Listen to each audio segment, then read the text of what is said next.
So, welcome to the Invicta Vita podcast. I have the pleasure of welcoming Emma Watkins today. Thank you so much for being here with me today, Emma. Thank you, Gigi. It's such a Really, really thrilled to be here on such a beautiful summer's day, I know. an April Finally, summer's day. finally, it's arrived. So it's really a pleasure to have you here today. So I just want to introduce you to our listeners today. You are a yogi, you're a mum, and you're an entrepreneur. You created Into the Fold. So tell us a bit more. What is Into the Fold? Why did you create it? And what led you to become an entrepreneur? So, Into the Fold is, I call it my place to call home. It's the really coming home after years of wiggling in some ways. My career has been varied, but well-being has been a thread that's been constant. And when I say well-being, I came to yoga almost 20 years ago now. And I couldn't definitively tell you why. It wasn't intentional, but I did. And the moment I did, I found it to be a place that was very free, which I loved. There was no pressure or striving or expectation for me. Like, that was my experience of it. It was mine, if that makes sense. And I loved it. And that was it. So it's been a constant, sometimes a whisper, but very much my North Star. And I began my career in a hedge fund, spent 5.5 years there. I loved it. I had a great time. I was very lucky. It was an amazing business to be part of and a very interesting experience. But again, I couldn't tell you necessarily exactly why, but I knew that there was something more. So I resigned and I found myself in a startup, in a tech startup with a guy who had won many sailing world championships. So I was drawn to him. He had a great sense of humor and he was a winner. And it was social media. And I didn't at the time, this was like 12 years, 14, a long time ago. I didn't really know much about it. And I thought, this is something, it was data and social media mining, data mining, something I knew nothing about. So I jumped ship and landed in a tech startup with 3 of us. And it was that real startup experience of newness, kind of, here's a computer, get on with it. Here's an Apple laptop. I was like, what do I do with this? No idea. You just have to get on with it. And I've always liked that. I've always liked being given the freedom to just get on with it. I had that at the hedge fund as well. So that worked well. We had a laugh. It was challenging. And I just caught the bug, really. And I remained and still am in startups all these years later. But well-being was always the thread. And I started my yoga training, did my first yoga training 12 years ago now. And so I had these kind of parallel lives. And in between the startup and the yoga training, I had community. And community began for me really when I was in startups and I decided to bring together or suggest that a few of us have dinner who were all in startups. And I put Startups and Vino in the subject of a email title. And that group became 450 people in a matter of months. And I saw the magic of connection. That was the first time I really saw it, was the power of community. So I sort of had these 3 threads. And in the end, I left the startup to take Startups and Vino and develop it into Agora, which was a founders club. Wellbeing still remained. Life events led me to doing a trauma training in the US. And that was the line in the sand, that kind of moment when you look back and go, what were the different moments? And that was a moment for me where everything changed, where I saw, when I was reading Bessel van der Kolk's now very famous book, Body Keeps the Score on a packed tube. opened opened the book, read the first page, and it was like, wow. And that trauma training, so I did yoga, I trained in yoga for PTSD, specific to military at the time. What somatic practice can do that the spoken word sometimes can't. And that kind of changed the course of my career and life's work in a way. Not immediately. I didn't then immediately go, right, I'm going to create Into the Fold and this is what it's going to be like. But it started it, and that was 2015. So it took 9 years later, I launched Into the Fold. And in those 9 years, I continued training. I worked with disability. I did a huge amount of research, studying, experience. I've been on a voyage of mind and body. And finally, things came together. And I launched Into the Fold. Wow, that's quite an incredible journey. Thanks for sharing that. You touched upon community, so I really want to talk about this. What role has community played for you in terms of your entrepreneurship journey? How has community showed up for you? I think it's everything. I really do. I think it's everything in life because it's connection. I think the connection starts when it's connection to self, but I think connection to others supports and enables sometimes that connection to self because helps you to feel safe, to feel held. You laugh, you share. We are social animals. We're wired for connection. You know, we always talk about the importance of that. So I think for entrepreneurs in particular, who are quite often tunnel vision, having a community of like-minded people, because I think it's a certain type of character. You know, it's not for everyone. It's not for everyone. And it's very leveling when you are in a community as well. You know, I've seen that happen time again, where what stage you're at kind of goes out the window, and you just talk as like human to human, which I think is also good because entrepreneurship, you know, you can get stuck in different bubbles, which sometimes are on grounded, but sometimes not. You know. So, yeah, that's. How have you found? Has community been a big part of your life and work? Yes, I completely agree. Community for me is everything. It's so important, and who you surround yourself with is very important. What's been interesting for me has been there have been people who have shown up and have been amazing and who I expected to show up, and they've been really there for me in the very early days, even when it was just an idea before I even launched Invicta Vita, to actually when I did launch it. And that's been incredible, and they've always been there.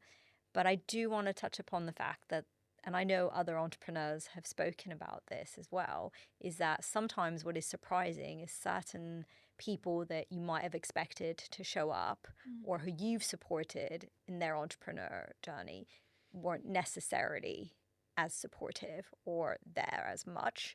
And I do think that's important. And there's so many different ways of showing up. You can show up, obviously, by sending a message, by calling the person, by, you know, there are other ways. It's not just on social media. Social media is very performative, and that's only one aspect. And some people get very overwhelmed or they find social media a bit too much. So there are so many other ways of showing up. And I raise this point because someone said to me once, oh, you know, social media, it's not for everyone. So not everyone can show up and support on social media. And what I was saying was actually social media is just one strand. There are so many ways of showing up. And just checking in with people you care about and actually saying, are you all right? And how's it going? Because when you're an entrepreneur, you have highs, but you have lows as well. And there are days where you question yourself and you think, am I doing the right thing? Am I crazy to have left a really stable, high paying job, am I doing the right thing? So, and that's completely normal. And any entrepreneur will tell you if you're not questioning yourself, you're doing something wrong. So there will be lows, but there will also be highs. And so for me, community also is all the new people you meet, as well as the people that have been there from day one.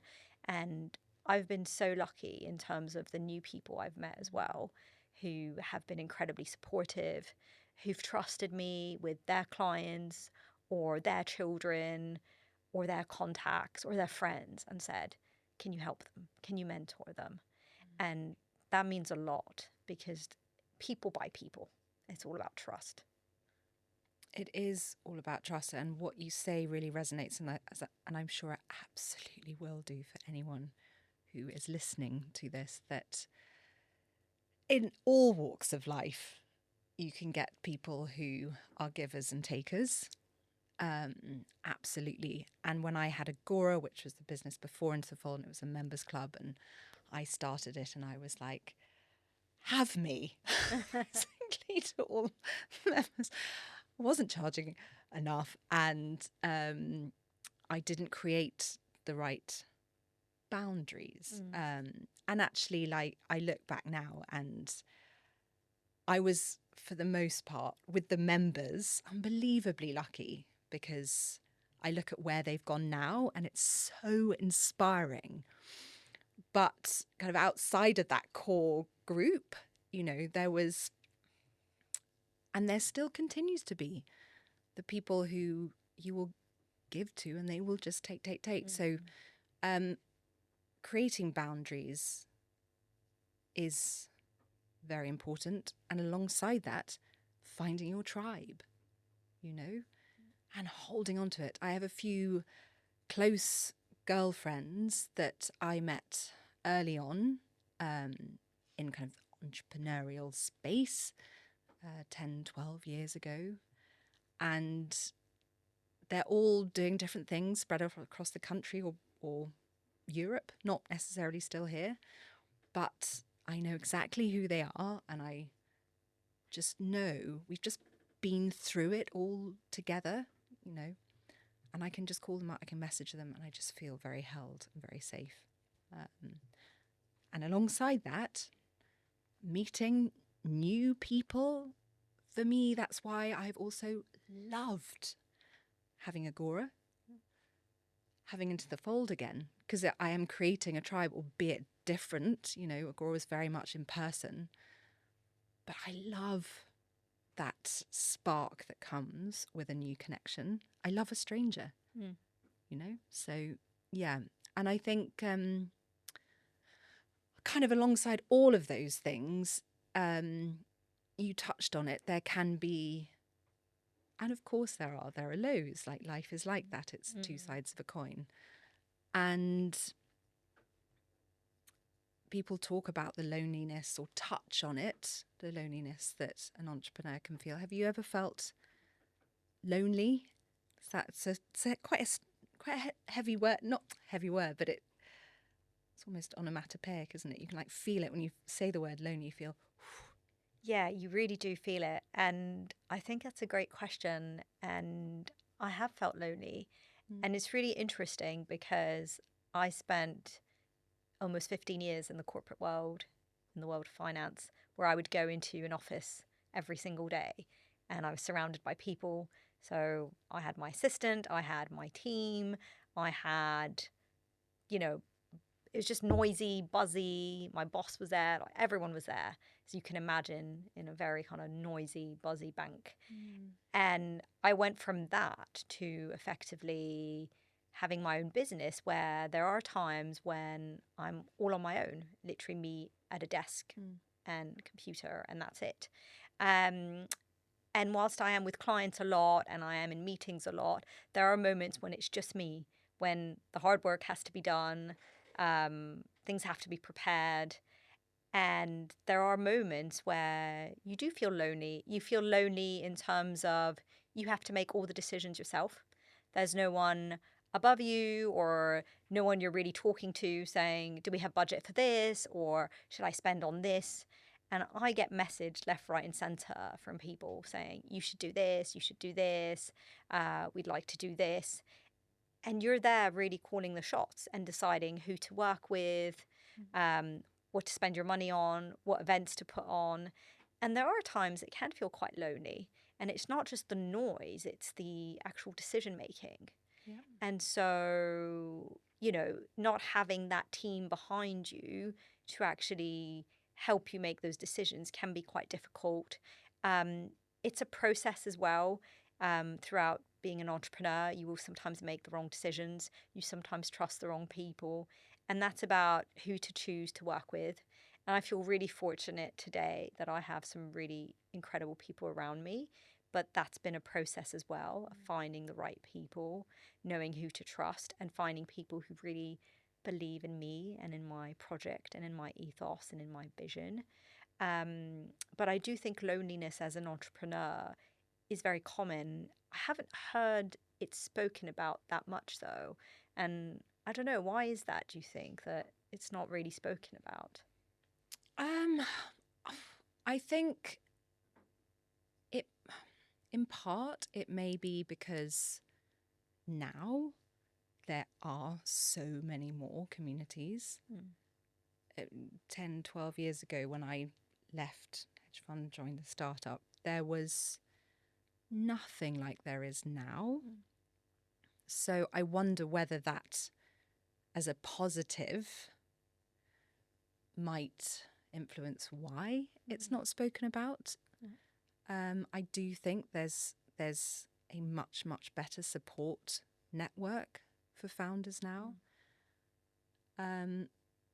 Nonetheless, even when you're supported by a group, or even in a group, like they always say, you can be in London, but you can the busiest, buzziest. I mean, on a day like today, it's so bright and vibrant, but you can still feel lonely. So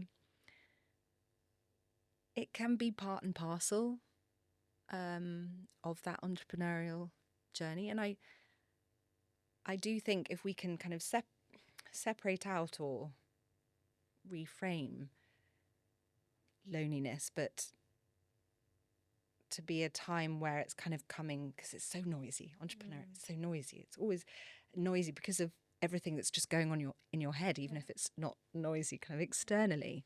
It's always thinking. But if you can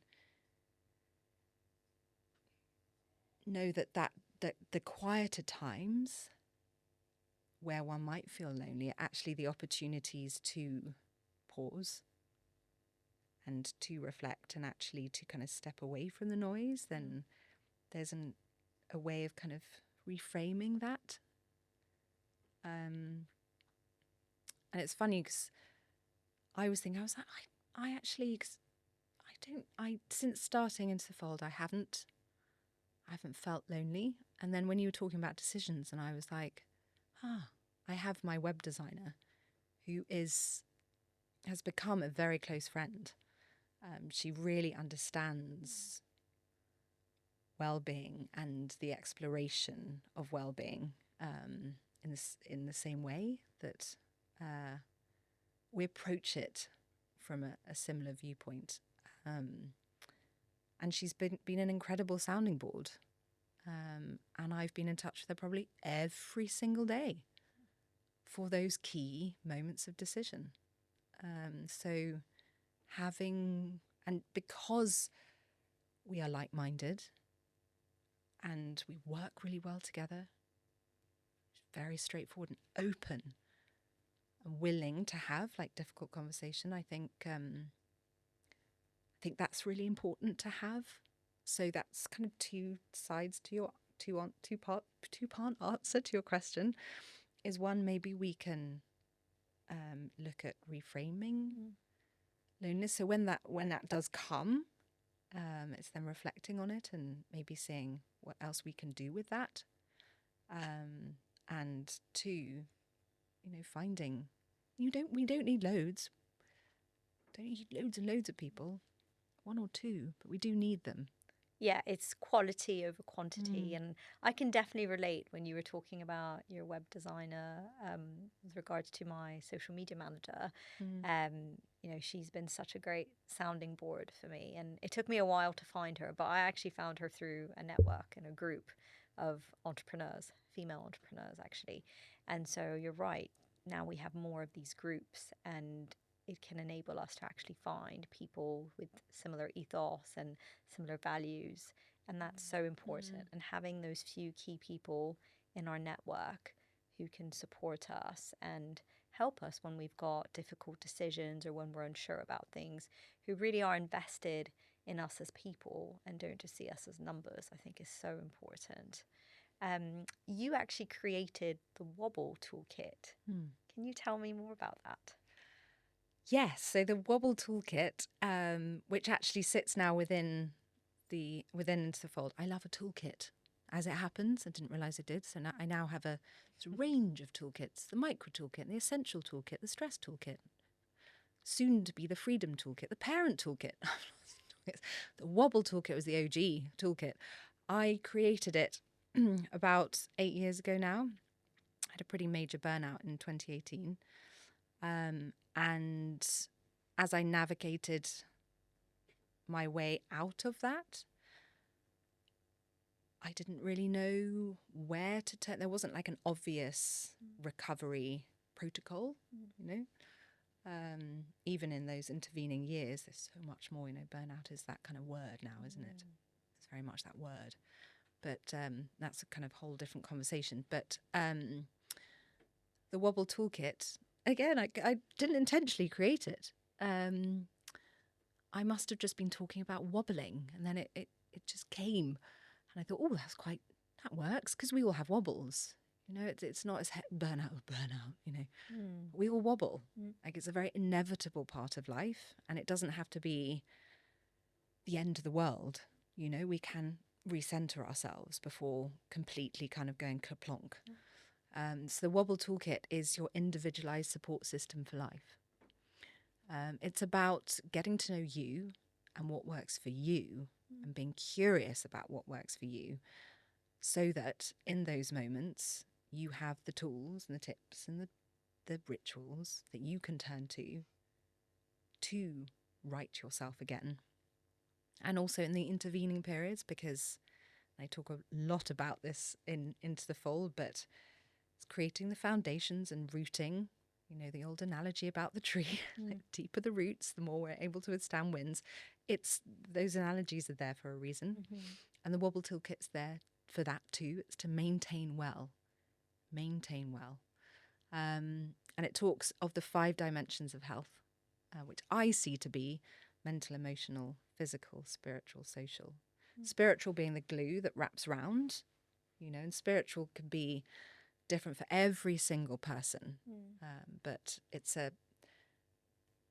I see it as a faith, not necessarily a religious faith, but a faith that's bigger than we are, but also in us as well. So it connects in to out.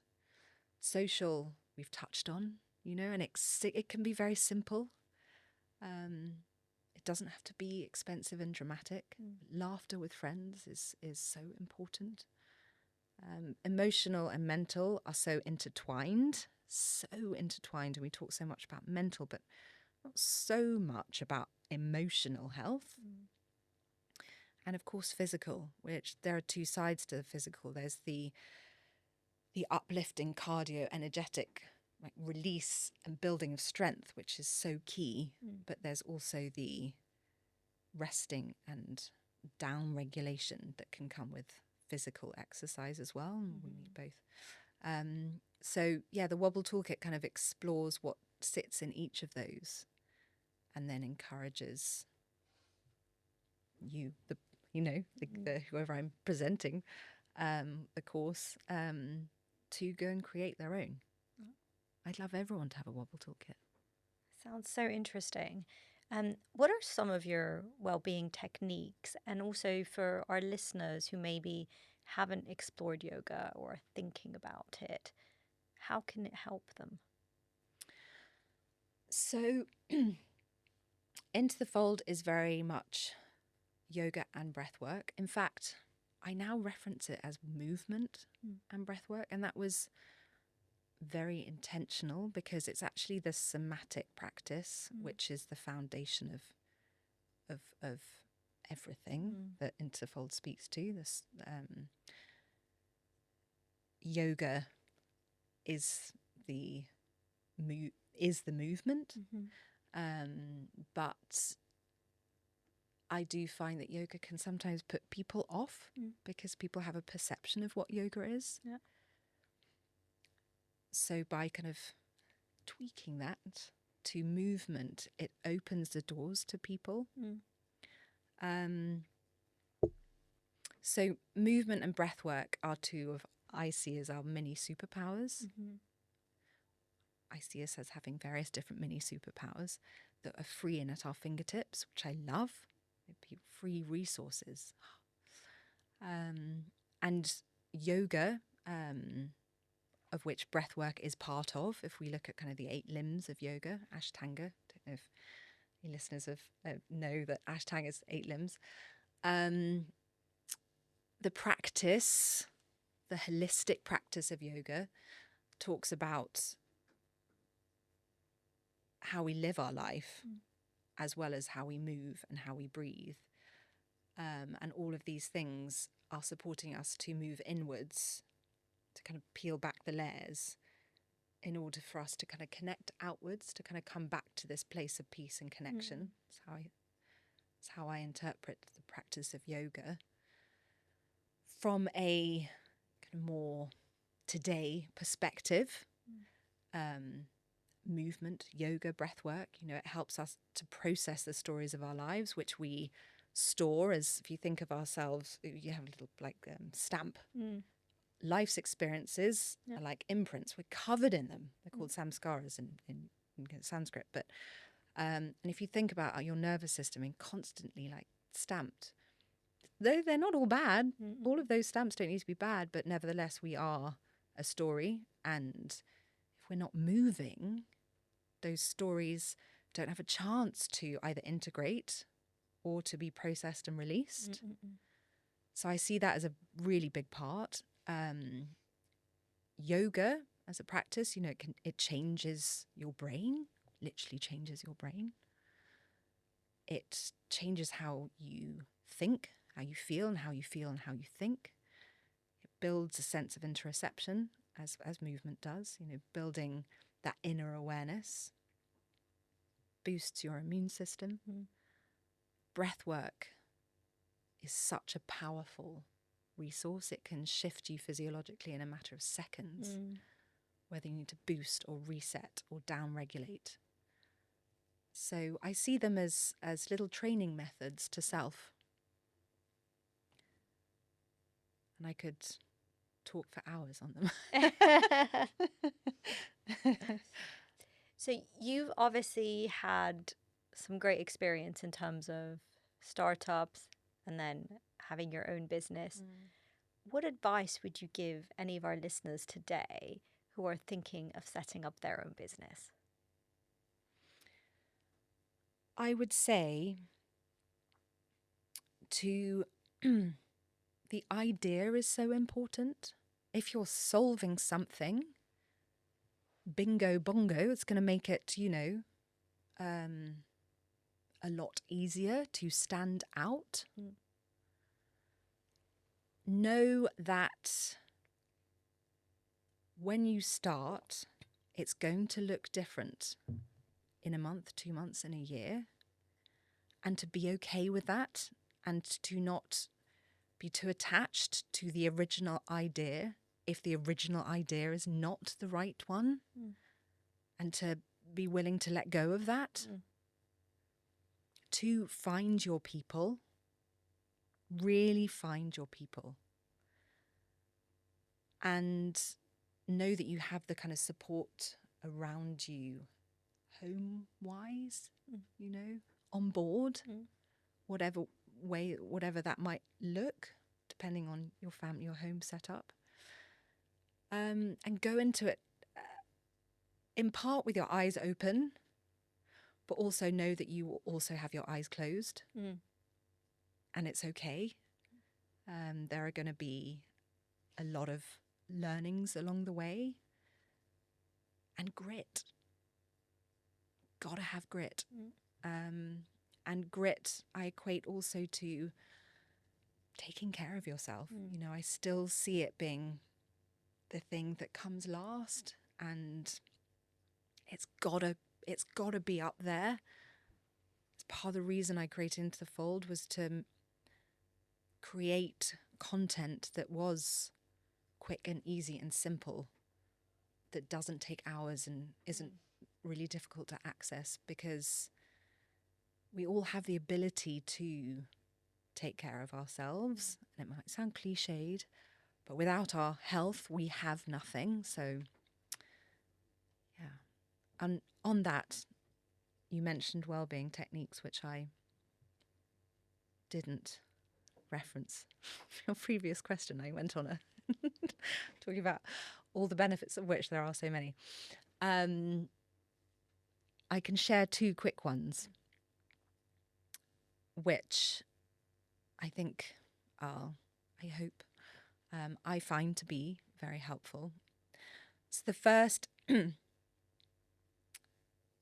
knowing that in the noise of the world, in the challenges of the day, the ups and the downs, that you have a place within to come to which grounds you and can shift you physiologically.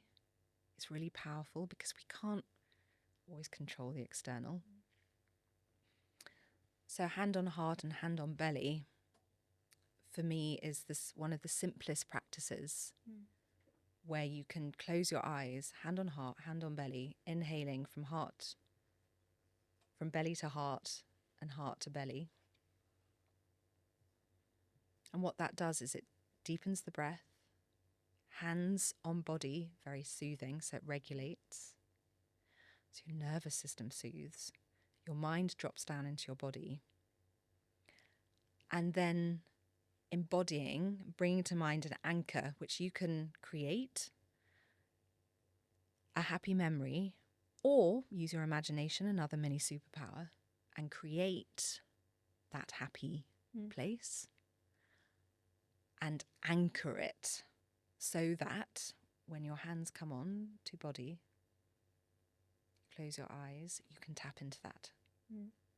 That's one. And the other one is, wherever you are, close your eyes and bring your awareness to about 1 meter beneath the ground, into your earth chakra. But you don't need to think of it as earth chakra, you can just think of it 1 meter beneath the ground. And bring your awareness right there, and imagine that you are in a little ball right beneath your feet. And what that does is it roots you, it grounds you almost instantly. So if you're stuck in your mind, and when I'm saying this, some listeners might be like, what? What? Can imagine myself in a little ball in my earth chakra. It really works, because intention and imagination, incredibly powerful. Those are just two little, there's much more I could share, but Yeah, I want to try those, actually. They sound great. And I think it's being open to different techniques. Yeah, exactly. And different ones work for different people. And also knowing that actually effortless rest, which I talk about a lot, which is simply lying down, maybe with your legs up on a chair on the wall, doing absolutely nothing other than effortlessly resting. And sometimes your energy might be up and you might need to match it. So you might need to shake yourself down before you go down. Incredible, because it just is like these little ways of just reminding the mind and body to drop. Yeah. We sometimes just forget to pause. The pause, exactly. The magic of the pause. Yeah. Very good advice. And thinking of that, like your clients, like what are there specific challenges that you find that they come across kind of recurringly? Yeah, that's a really good question. I would say one of the key challenges that I see with a lot of my clients is that lack of self-belief, low self-esteem, you know, challenges with their self-confidence. Um, and in a lot of cases, it stems from childhood. So it may be because they were compared to an older sibling. It may be because they were bullied at school.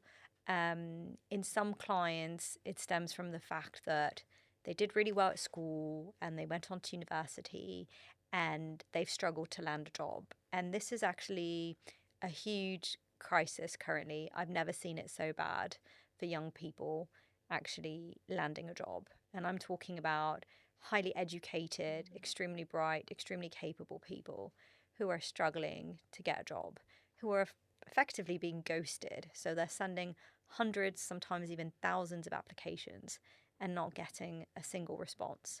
Now, in some instances, it might be that they don't have the right technique or they need a bit of support in terms of how to actually perform in an interview. But in some instances, it really is just that the market is oversaturated, and that a lot of jobs now are through connection. And so, if you don't necessarily have the right connections, um, you just won't get a response. And so, it's quite disheartening for the young today. And so, that's a real problem. And then you've got AI as well now, whereby a lot of jobs just are going to disappear. And so, I think that requires a lot of resilience. I think it requires more entrepreneurs to actually think of an idea and think of what the market is missing, what people are calling out for, and what skills are going to be needed beyond AI that AI cannot replace. So it's a really tough market at the moment. Um, the self-esteem piece actually is something I work with very deeply on with Invicta Vita, and it's how to give that confidence back and how to actually make them believe in themselves again and take ownership and actually come across confident in an interview and in the real world. And I think that's something that schools maybe don't focus enough on, particularly in the UK when I compare it to the US. And I've spoken about this quite a lot, but I do see a big difference between the children and young people in the US versus the UK, where accomplishments are celebrated and talked about. And where in the UK it's almost sort of hush hush, or you say you did a decent job when you did really well. And so I think there needs to be more of that celebration of achievements. Yeah, really, really agree. I was thinking about my son's school because they have something called the Yeti, which is power of the Yeti. So you can't yet. Everything's you can't yet. But they do actually, I really do see them at a young age. Because I absolutely love it, is I see them putting them out there and building them up, but with that very fine line, which I think is such a fine line between opportunity and potential, which young people have before it flips into expectation and pressure, and then loss of belief. You know, I think it's such a fine line. But you know, if we can nurture the next generation to, because we're always learning, we're evolving, so they're our best teachers. I always think that with my kids, is they're teaching me every day. They're more evolved than I am, 100%. So let's see what they do, you know, and see the young generation as that, you know, such a resource. But yeah, whole different, could talk for hours on that as well, I think. Yeah, no, I think you're right. It's seeing the younger generation as a resource and actually learning from them as well, because they also have a lot to teach us. Really think so. Yeah, absolutely. If you could give your younger self one piece of advice, what would it be? Always thinking of Kirsty Young and Young Again. Wonderful podcast. So really thinking it's probably cliched in a way to say, but we spend so much time seeking out validation and pleasing others. Not everyone. Not everyone does that so much. I know that's something that I've had to work through, continue to, that perfectionist streak, which is very kind of outwards and inwards, really, but it doesn't serve anyone, is to come back to self and remember that, and be you, and be willing and brave enough to be you. And I'm not the first person by any stretch of the imagination to say that, but is what I would say to little me is it's okay. It's okay, like, be you, because like that'll work, okay, Yeah, I think that's really good advice. I think I was the same. I, in my younger years, was definitely more of a people pleaser. And actually, you learn with time that you have to be yourself, authentically you. And you can't please everyone.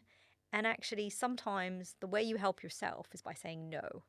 So saying yes all the time doesn't help anyone. It sets unrealistic expectations, and it can actually lead to you then taking on too much and not being able to deliver. And I always say no is a full answer. And it's okay sometimes to say no, because not everything is achievable. And sometimes that no enables you to actually pause or rest or do something else that maybe is more productive or better for you. So I think that's really important. That's also a message I try to convey to my clients is stop saying yes all the time and actually be more vocal. If something doesn't work for you, then say it. If a manager is not being responsive or not taking on board what you're saying, you need to be more vocal. And I had one client saying to me, oh, none of my ideas are actually ever taken on board. But then it turned out that she wouldn't really vocalize them in any of the team meetings. She would say them in passing, but not in the actual right environment. And so what I said to her is, you need to be more vocal. You need to actually say this in the team meetings, and then they'll take you a bit more seriously. If you just say them in passing or in a comment, that's a very different setup. So it's not being afraid to actually vocalize your opinions. And alongside that, I think the rootedness and confidence that is within, that is, I think, our spirit, that natural courage and belief that is there, that sort of gets a bit hidden by conditioning and beliefs and experiences. Where these practices that I've touched on, what I speak of within Interfold is to connect to that, because then that makes you, changes your energetic vibration. You quite literally are a different person in a room, and that has a ripple effect, both for yourself and others around you, and how you see how you see the world and how the world sees you. And that can help you to be you, more you, if that makes sense.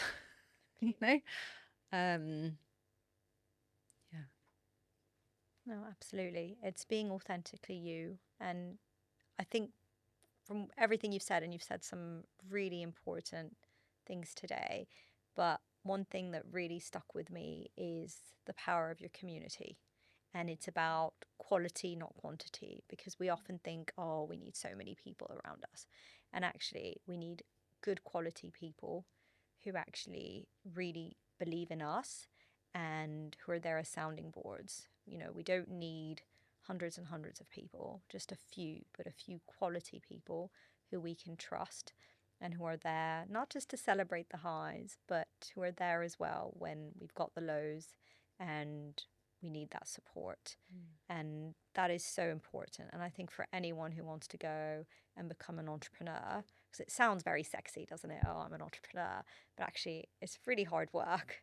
And you are, often alone, but you do have a network around you. And it's how you select that network. And it's the people you choose to be on that journey with you. And that is so key. And, for all our listeners today, I just hope that, they remember that and that they know that actually anything is possible with the right people around you. And that self belief is really key. Absolutely. Emma, it's been such a pleasure having you on the podcast. Thank you so much for sharing your insight and your story with us today. Thank you, Gigi. I've loved it. Loved it too. And hope everyone enjoys the weather today. Yeah.